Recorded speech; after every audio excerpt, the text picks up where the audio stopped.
Deion Sanders, Coach Prime, also known as Coach Prime. Yeah, right. That's right. Shedeur Sanders, his son. Yeah. And the 1-0 Colorado Buffaloes.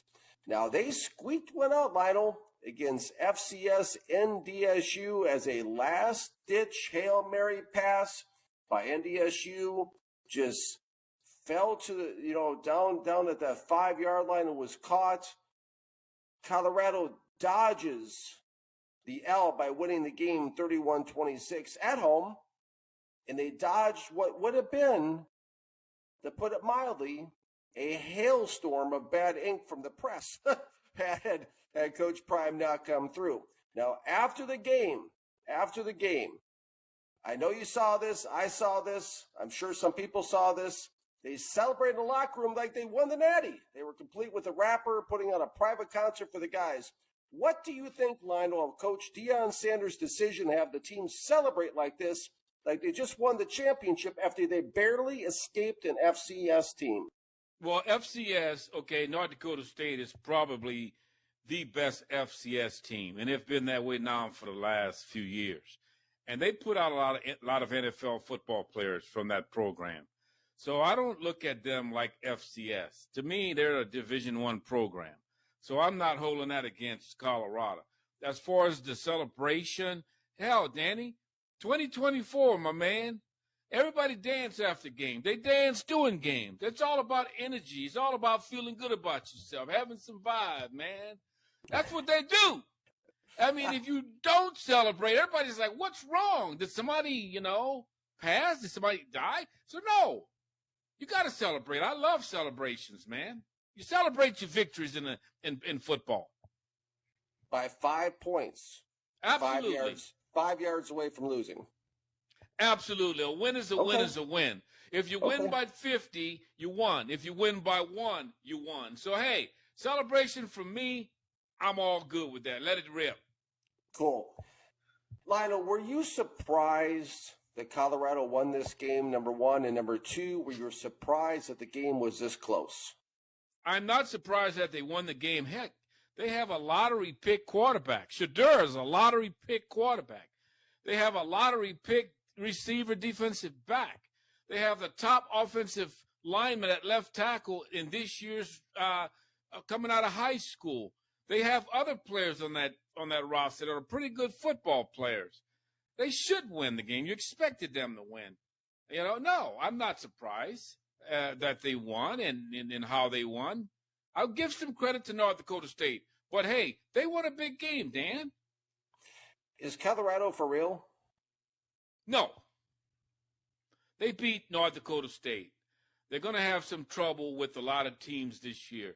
I would be shocked. Okay, I studied that crap. I would be shocked if they won more than 5 games. If they win 7 games, 8 games, Deion Sanders needs to get a brand new contract. Okay? If they win 9 games, Shedeur needs to be the Heisman candidate or the Heisman victor. Okay? Or yes. Okay? I don't think they're for real. I think they're going to play hard. They're going to make some nice plays here and there.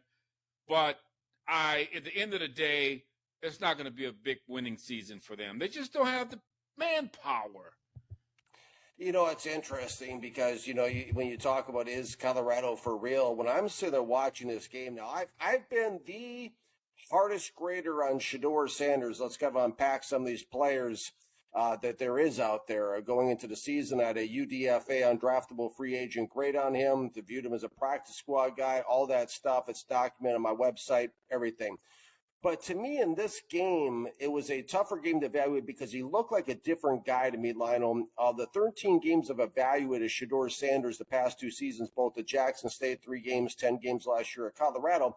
This was by far and away Shedeur Sanders' best game, going 26 out of 34 for 445 yards, 4 touchdowns, and an interception, if we want to call it that, that bounced off a guy's shoe.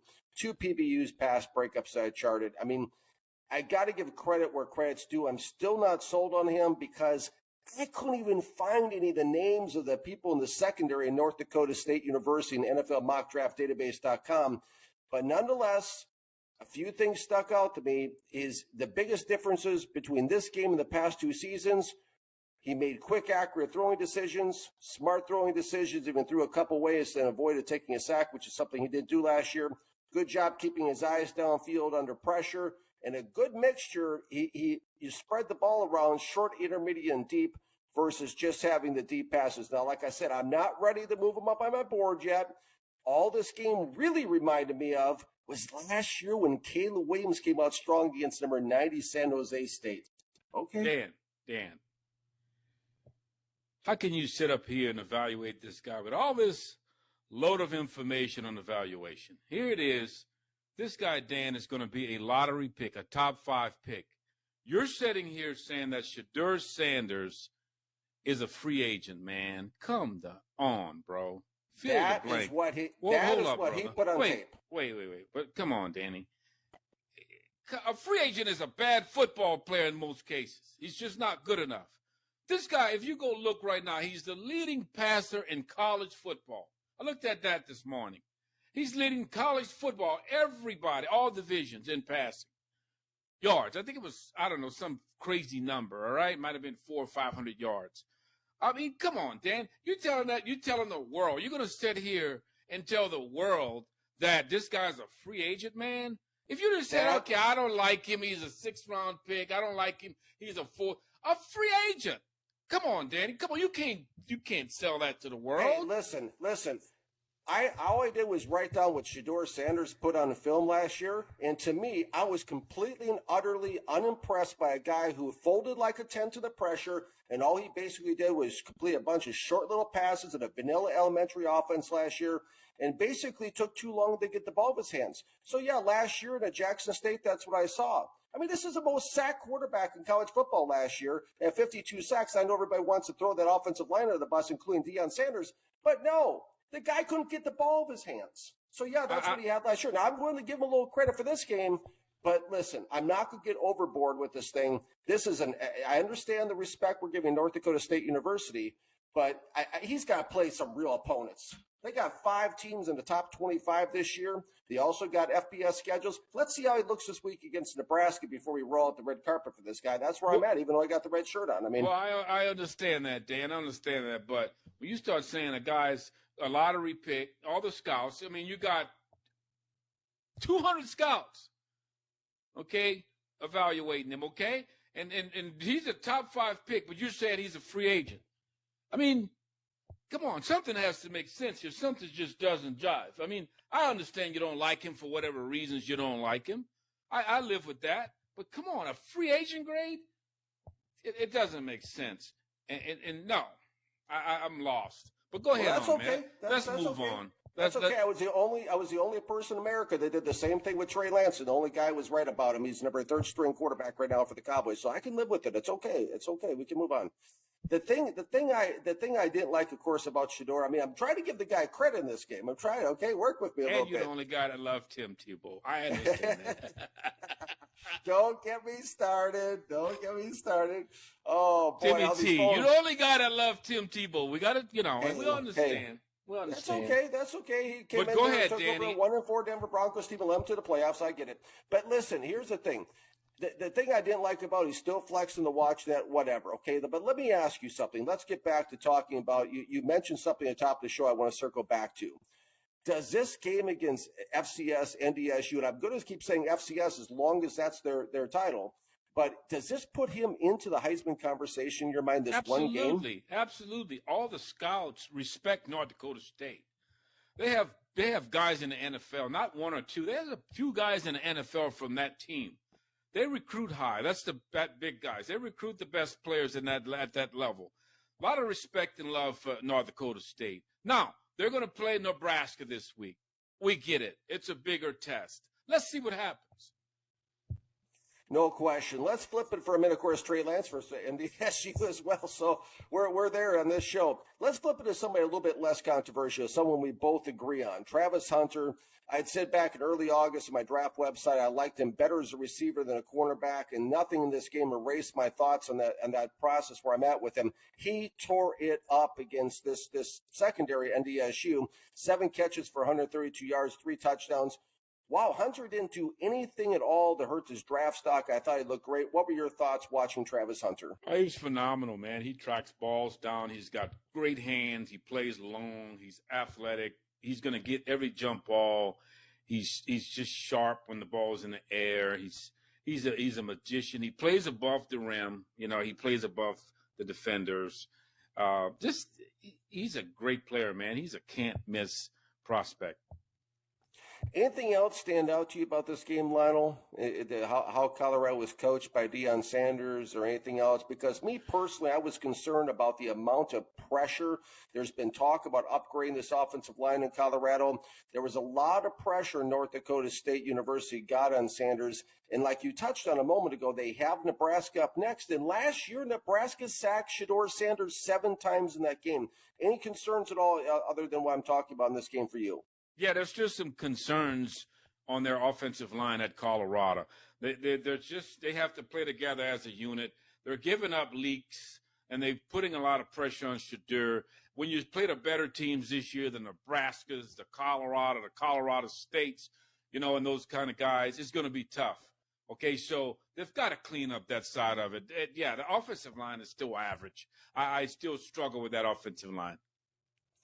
Yeah, absolutely, and it'll be very interesting to see how that pans out this Saturday. Now, speaking of this Saturday with this game against Nebraska, now their quarterback situation with the Cornhuskers has completely changed with this freshman sensation, the quarterback Dylan Raiola, nicknamed Baby Mahomes, as he's being called around the internet.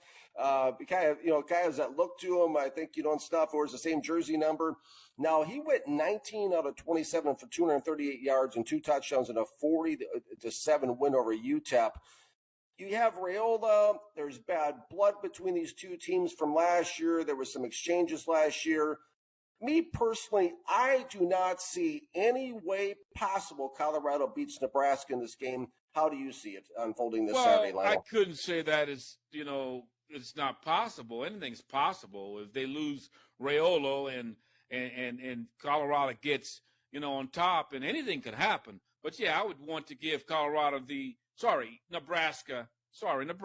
Give Nebraska the advantage in that game because they're at home, and it's a payback game from last year. So I would give the credit or give the edge to Nebraska, but it's going to be a good game, Dan. Yeah, in Nebraska. Of course, injuries could happen or something like that. You make a good point there, Lionel. And we have about a minute left in our show today, and I want to go ahead and land on this question about Deion Sanders, bring it back to the focus of Colorado.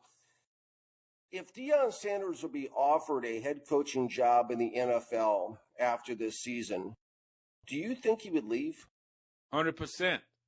I don't think that he would stay because what you're going to stay in Colorado, you're losing your quarterback, you're losing your star receiver, defensive back. That's your 2 best players. You're going to tank it now. You're about to, take a nosedive, and hell, 3 years from now you could be without a job. You better take that NFL job if they come calling you. Has this been the play all along? Is this why Deion Sanders refuses to go to the kids' houses and all that, and is not really into the recruiting because this wasn't a long-term play to begin with? I mean, the whole thing was built around him getting in the NFL? I don't know that, but I know he loves his kids, his sons, and they're going to the NFL. And if, he gets the chance to go to the NFL with his sons, hell, why not? Go to the NFL with your sons and enjoy the NFL. Deion would be, he'd be a first-class ticket in the NFL, man. Can you imagine Deion Sanders, an NFL head coach? That'd be fun to watch.